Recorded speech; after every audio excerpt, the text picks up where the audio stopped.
बिस्मिल्लाहिर्रहमानिर्रहीम अस्सलाम वालेकुम। मुझे उम्मीद है कि मेरी तमाम यूट्यूब फैमिली ठीक होगी और अल्लाह पाक के फास्ट में होगी।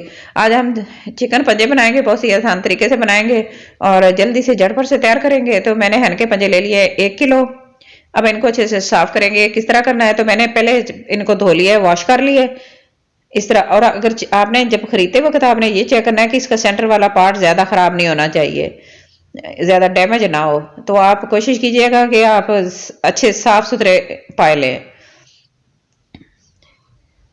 तो इनको मैंने अच्छे से साफ कर लिया है, वॉश कर लिया, अच्छे से वॉश किया है इनको। और अब इनकी स्किन को रिमूव करते हैं। तो मैंने 1 लीटर पानी ले लिया, इसको बॉयल कर लिया। जैसे बॉयल आने लग जाए तो आपने आग को बिल्कुल स्लो कर देना है और इसके अंदर पाए को डालना है और चेक करना है 7 सेकंड के लिए। पहले आपने 5 सेकंड इसको अंदर रखना है और फिर चेक करना है सेंटर से कि इस तरह स्किन इसकी पकड़ी जाती है कि नहीं। अगर नहीं तो फिर दोबारा 2 सेकंड के लिए फिर डाल दीजिएगा और फिर इसको हिलाना है ताकि दोनों चारों साइडों से ये ना अच्छे से स्किन इसकी उतर जाए। तो आपने इसकी तरह चुटकी भर के देखना है, तो सेंटर वाला पार्ट जो है ना वो आपकी चुटकी में आ जाएगा। तो ऐसे आ जाए तो फिर इसकी स्किन आसानी से रिमूव हो जाएगी। अगर आपने इस तरह हाथ से उतारनी तो हाथ से उतार लीजिएगा। अगर आपको इस तरह मुश्किल लगता है ना, तो फिर आपने क्या करना है कि एक कपड़ा लेना है कॉटन का और उसके साथ आपने इस तरह स्किन देखनी है कि इस तरह जैसे उतरने लग जाए तो आपने उसको इस तरह पकड़ना है स्किन को और इस तरह खींचना है, तो फिर सारी स्किन आराम से उतर जाएगी। और अगर आप ज्यादा देर के लिए रखेंगे तो आप इसके साथ ये ना इसका गोश्त भी उतर जाएगा, तो फिर आपका वो खराब हो जाएगा। तो इस तरह आपने क्या करना है कि आपने ना ये थोड़ी देर के लिए बस इसको 7 सेकंड के लिए रखना है और स्किन जो इसकी है ना वो इस तरह होनी चाहिए कि खींच के उतरे। तो ये बहुत ही आसान तरीका है, तो बहुत अच्छा लगता है मुझे इस तरह बनाना। तो कुछ लोग इसको जला के भी करते हैं, इसको आग के ऊपर रख लेते हैं और ऊपर से वो आग जला देते हैं। तो इसको जला के इसकी स्किन को रिमूव करते हैं। तो ये ना बंद किचन में जब हम उसकी स्किन को जलाएंगे तो एक अजीब सी स्मेल आएगी, तो इस तरह वो नहीं अच्छा नहीं लगता। तो ओपन एरिया में तो हम उसको करेंगे तो पता नहीं चलता ना, ओपन एरिया में तो अगर हम जलाएंगे तो वो जब बंद किचन में जलाएंगे तो इसकी स्मेल अंदर इकट्ठी हो जाएगी। तो ये तरीका बिल्कुल आसान है, बहुत ही इजीली साफ हो जाते हैं जितने मर्जी आपने करने हैं।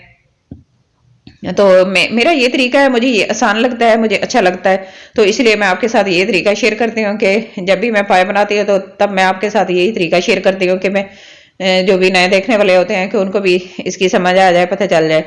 तो ठीक है, इस तरह ये साफ हो गए हैं। दूसरा भी मैंने साफ करके आपको दिखा दिया। सारे मैंने साफ कर लिए। साफ करने के बाद फिर मैंने इनको धोया है अच्छे से। अभी मैंने इनके नेल नहीं उतारे, अच्छे से धो लिया और अब इसकी नेल की कटिंग कर दूंगी। नेल उतार के और सेंटर से कट लगा लेंगे। बस ये मैंने पहले धो लिए, साफ कर लिया। अब इसके बाद धोने नहीं, क्योंकि इसके अंदर से ये इसका ना एक गम सा होता है, इस तरह गम की तरह का होता है, चिपचिपड़ा सी, वो सारी निकल जाएगी। तो अब देखिए ये सारे धो के मैंने साफ कर लिए, कटिंग कर ली इनकी अच्छे से, सेंटर से इसका कट लगा लिया ताकि यखनी अच्छे से निकले। जब हम इसको पकाएंगे ना तो इसके अंदर से ना यखनी अच्छे से निकलेगी और हमारे पाए मजेदार बनेंगे। तो जल्दी से अपने चूल्हे की तरफ जाते हैं। तो ऑयल लिया मैंने आधा कप, गर्म हो गया अच्छे से। तो 2 मीडियम साइज के प्याज मैंने स्लाइस में कटिंग करके वो इसके अंदर ऐड कर दिए हैं और इनका वेट करेंगे ब्राउन होने तक। एक बड़ी इलायची डाल देंगे तोड़ के। जैसे ही प्याज ब्राउन हो जाएंगे तो अदरक लहसुन का पेस्ट 1 खाने का चम्मच भर के इसमें डाल देंगे और इसको करेंगे अच्छे से फ्राई और इसकी अच्छी सी खुशबू आने लगेगी।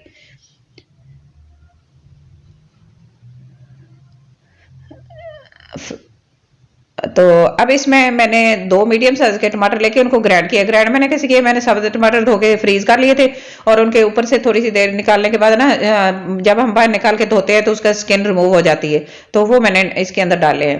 तो ½ टेबल स्पून इसके अंदर नमक ऐड कर देंगे, टमाटर जो है ना वो अच्छे से सॉफ्ट हो जाए।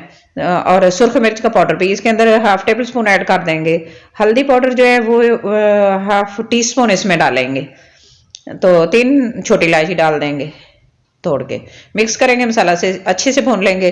तो टमाटर जो मैंने डाले थे ना वो ग्राइंड किए हुए थे, फ्रीज किए हुए थे और उनको मैंने कुंडी में ग्राइंड किया था, कूट लिया था। और अब मैंने इसमें पाए डाल दिए। पाए को अच्छे से भून लेंगे 10 मिनट के लिए। मीडियम फ्लेम रखेंगे, 10 मिनट के लिए भूनते रहेंगे और पानी खुश्क हो जाए थोड़ा सा पानी ऐड कर लीजिएगा और फिर इसको अच्छे से भूनिएगा ताकि इसके ये अच्छे से ये ना इसका कलर चेंज हो जाए। और फिर 5 कप पानी ऐड करेंगे। 5 कप पानी ऐड करने के बाद इसको ना हमने वैसे पकाना है, तो अगर आपने कुकर में पकाना है तो आप इसको विसल स्टार्ट होने के बाद टाइम नोट कीजिएगा, 25 मिनट पकाएंगे तो बहुत ही अच्छे से गल जाएंगे। और अगर आपने थोड़े से वैसे रखने हैं तो मैं अब वैसे बना रही हूँ, तो इसको मैं 25 मिनट के लिए मीडियम फ्लेम पर पकाऊंगी। 25 मिनट के बाद हमारे पाए जो है ना वो इस तरह तैयार हो गए हैं, बहुत ही मजेदार बन गए हैं, बहुत अच्छे से ग्रेवी भी तैयार हो गई है इसकी। तो अभी हमने कुछ और चीजें भी इसके अंदर ऐड करनी है, अच्छी सी खुशबुएं ऐड करनी है। तो इसके अंदर जायफल जावित्री का पाउडर जाएगा 1/4 टीस्पून, और गरम मसाला पाउडर भी जाएगा ½ टीस्पून, ½ टेबल स्पून इसमें धनिया पाउडर जाएगा, जीरा पाउडर ½ टीस्पून इसमें जाएगा, और इसको अच्छे से मिक्स करेंगे। और अब 10 मिनट के लिए इसको लो फ्लेम पर पकाएंगे। 10 मिनट के बाद इसको चेक करते हैं, माशाल्लाह हमारी ग्रेवी कितने अच्छे से तैयार हो गई है और कलर कितना प्यारा आया है। और इसकी ये अगर आपने ज़्यादा इसका शोरबा रखना है तो आप पानी ऐड कर लीजिएगा, और अगर कम करना है तो आप इसको खुश कर लीजिएगा। नहीं तो अगर आपने इसी तरह खाना है रोटी के साथ, तंदूर की रोटी हो तो और भी अच्छी लगती है इसकी, नान के साथ, तंदूर की रोटी के साथ, या वैसे आपने रोटी के साथ खाना है तो बहुत ही मज़ेदार हमारी ग्रेवी तैयार हो गई है हमारे पाए की। तो ये देखें कितने अच्छे से बने, कलर कितना ज़बरदस्त आया, इतनी अच्छी खुशबू आ रही है, सारी खुशबुएं मैंने इसके अंदर ऐड की है। तो अब इसको डिश आउट करते हैं और फाइनल लुक की तरफ जाएंगे। फाइनल लुक इसकी बहुत ही मज़ेदार होने वाली है। तो आप अगर चैनल पर नए हैं तो प्लीज़ चैनल को सब्सक्राइब कर लें और वीडियो को फुल वॉच किया करें, फिर सब्सक्राइब किया करें। तो प्लीज़ आज की मेरी वीडियो आपको अच्छी लगी तो लाइक करना, शेयर करना, सब्सक्राइब करना, अपनी दुआओं में याद रखना और अपना बहुत सारा ख्याल रखना। और मुझे कमेंट बॉक्स में ज़रूर बताना कि आज की मेरी वीडियो आपको कैसी लगी है। मुझे आपके कमेंट का इंतज़ार रहेगा। Thanks for watching. अल्लाह हाफिज़।